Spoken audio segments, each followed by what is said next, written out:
Gibuksan ng Higalay Festival pinaagi sa usa ka ritual nga gipanguluhan sa Indigenous Peoples Sector Agosto 8 diha sa Duao Park ning syudad.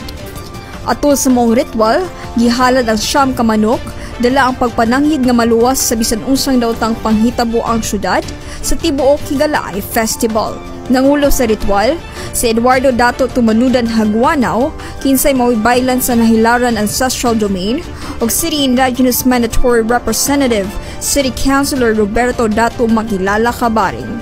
So nagpahigayon ta karon og ritual agi og pagpananghid pito sa dili ingon nato nga mga espirituhanong linalang nga dili kita mahabayan kanang madaot dili kita nila paninglan tungod kay nananghid ta nga dunay ipahigayon nga higalaay sa Cagayan de Oro.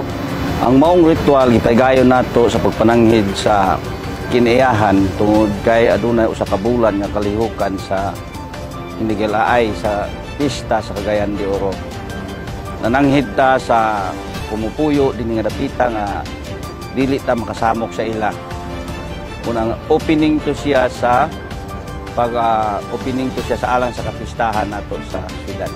Kini gisalmutan ni Chief of Staff Sheila Lumbatan, City Tourism and Cultural Affairs Office, pinangunahan ni Mark Kenneth Halapadan, Job Placement Bureau Public Employment Service Office con JPB Peso Department Manager Kitkat Surilia, City Disaster Risk Reduction Management Department Manager Nick Habagat, ug Oro Youth Development Office OIC Lord Saver Von Centina.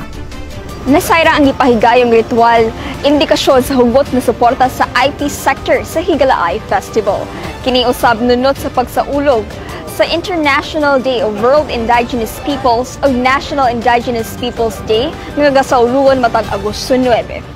Kini si Monica Borja, kauban sa kamera, Janelle Neri o Reynan Baini, alang sa City Hall News Update.